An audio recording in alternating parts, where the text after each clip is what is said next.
Hey everybody, it's Mike at the Chateau. I'm going to show you the best ways to get some really good grizzly bear pictures on your phone. I've been following these footprints and I've laid out some granola bars just to see if I can get the bear to come closer. Let's go take a look. Oh yeah, there's the footprints. Oh yeah, we're getting closer.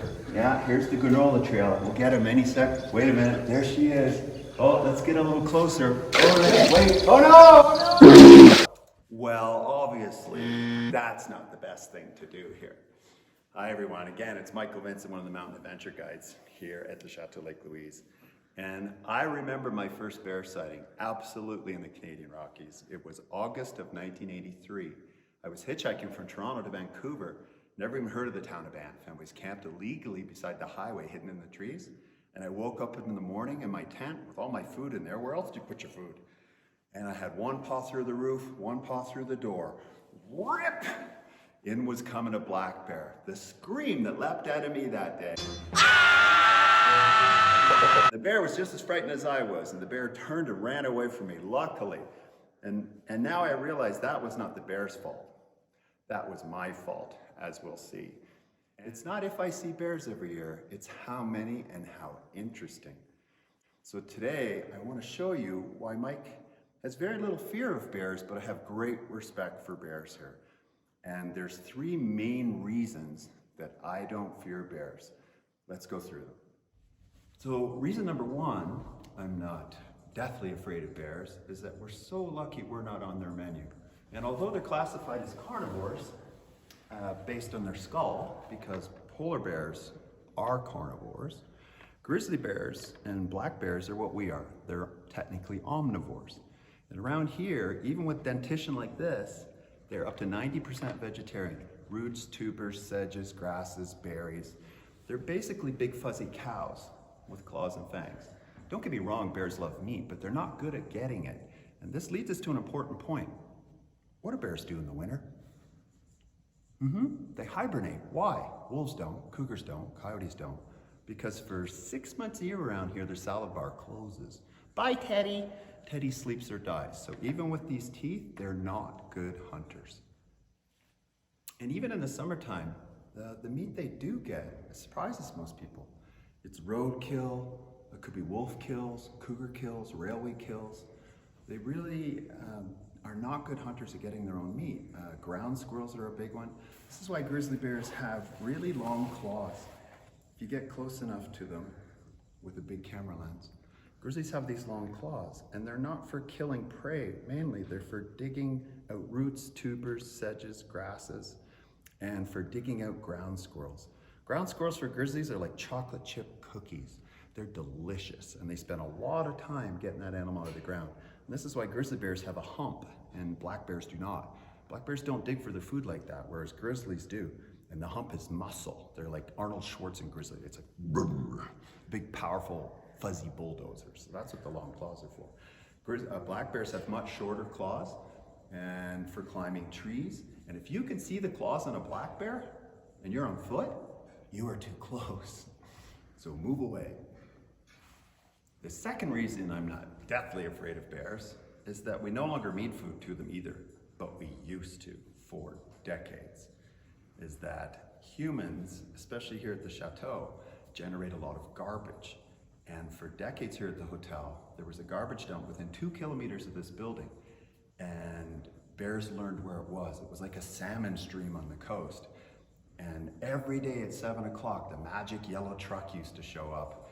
And there'd be black bears and grizzly bears and females and cubs and males all at the garbage dump waiting for the Chateau buffet to show up. And then people found out about it, and you can get old photos from back in the day. They used to call it the evening bear show. And people used to walk down there. That's a recipe for disaster.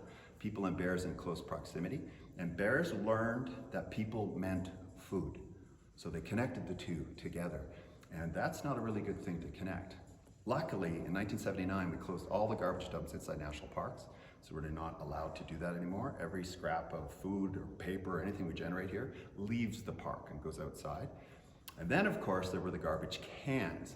And everybody has seen now that we have bear-proof garbage cans.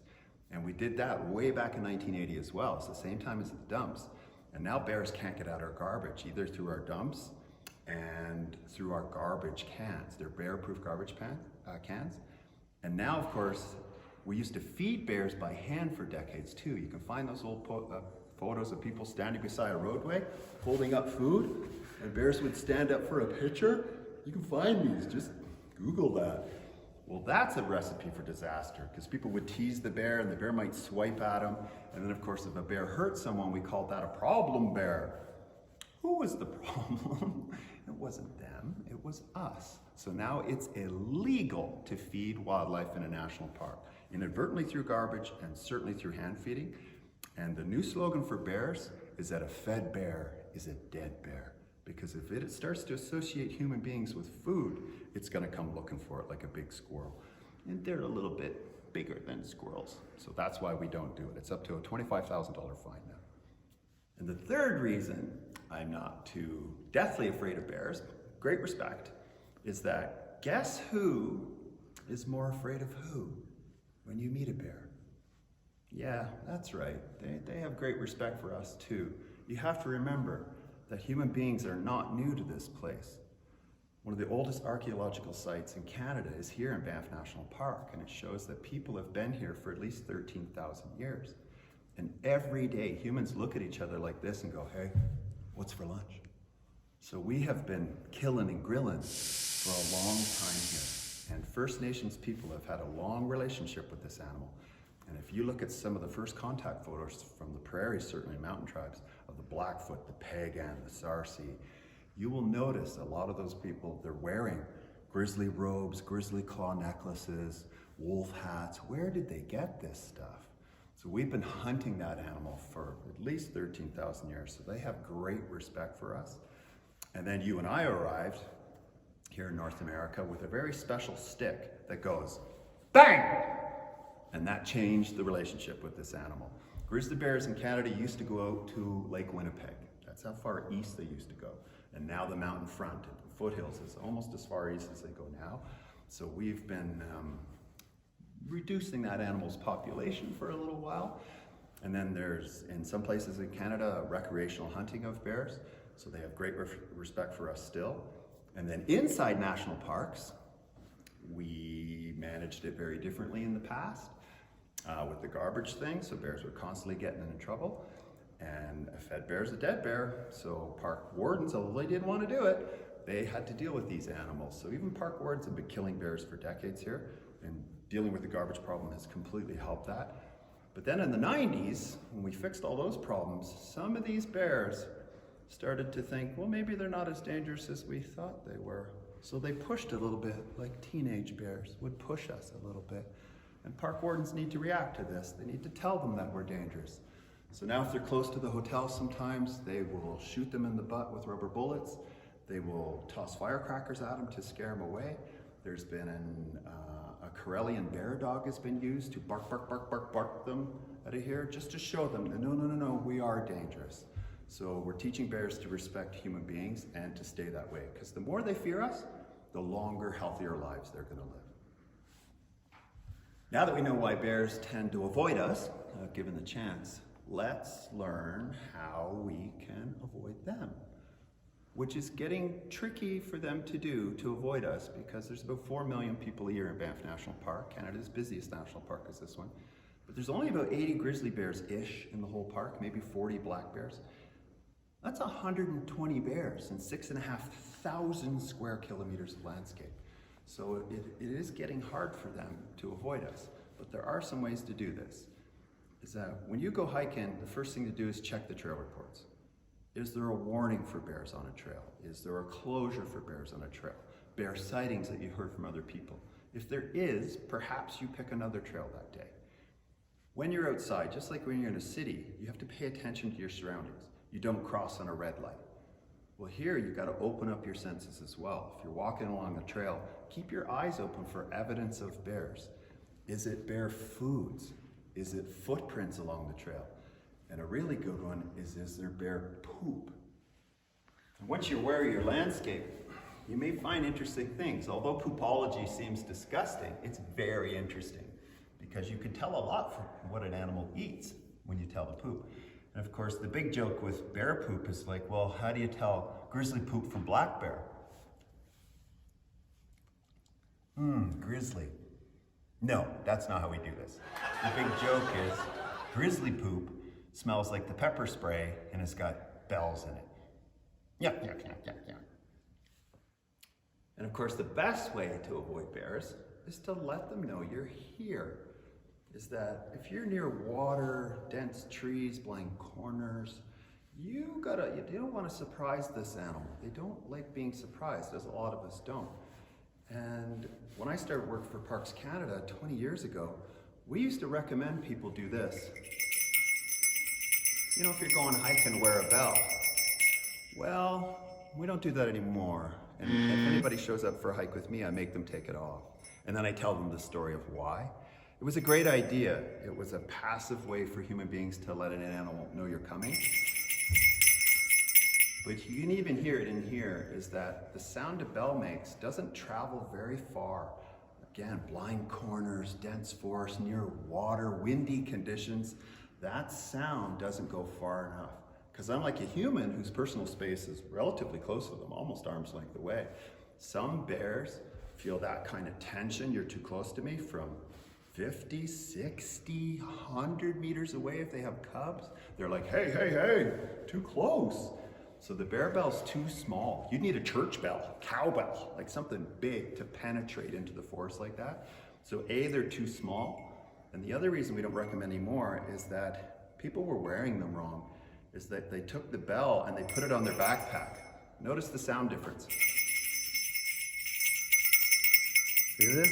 So people are walking up a trail trying to warn a bear ahead of them that they're coming, but they have the bell on their backpack blocking 67% of the sound. So you'd have to have it out front, nice and high, but what else is out front, nice and high? This is why people put it on their pack, they don't want to hear it all day. But that's the point, right? So if you're gonna wear one of these, it's gotta be up here, nice and loud. And then the last reason we don't recommend them too much anymore is that people got a little mixed up with these. They thought that bears were afraid of bells. They thought an 800-pound animal heard in the woods and went, ah, the bell! And they'd run away. Bears are not afraid of bells. They're afraid of people. So you already own the best bear deterrent ever invented. Day-o! Come up with your own bear call. It's funny, some people sing, some people are talking all the time. Mine is Day-o, my daughter's is Day-o. So a nice big shout once in a while, especially if you see footprints, poop, foods. You should be loud and proud out here. Don't sneak up on them, they really don't like that. And the best joke around bear bells, of course, is, why do people wear bear bells? Well, it's to show the blind grizzlies where the lunches are. Now, very common question, probably one of the most common questions to me when I take guests out hiking, is that's all good stuff, but what are we actually gonna do if we see a bear? I'm like, well, if it's from a respectful distance, according to the bear, we simply stay calm and watch. Because the bear needs a couple seconds to figure out who you are. And most bears, after about 1,000, 2,000, 3,000, it doesn't take them long. Although that could be your first bear, it's not the bear's first human. You might not be the first human of the day. These animals are used to seeing people here. So you're not necessarily a novelty item. And as long as you're far enough away, these animals tend to go, hey, what up? And you're like, nothing, just hiking. They're like, yeah, I'm gonna go over here and eat some berries. And you're like, sweet, we're gonna just continue along the trail. And they just wander away. It's an amazing encounter with this creature. Now, if they do stand their ground, things start to change a little bit. If the bear sits there staring at you, if I sit here and stare at you, this means something. So the bear might want something from you. It could be protecting food, could be protecting cubs, could be just a personal space issue, you're too close. And if a bear stands its ground for 5, 6, 7 seconds, I drop my eyes and I literally apologize. I'm like, oh, I'm so sorry, man. I'm ruining your day. And I just slowly back away. Bear doesn't want a conflict. It may just want right of way. And it's your turn to back out now, not the bear's. And simply go back another way. Go around, whatever you can do. The bear's not being aggressive. It just wants to get through the terrain. Now, if the bear follows you, things change again. It may be just trying to get down the trail. And I've done this a couple times, but I've had a lot of encounters with bears.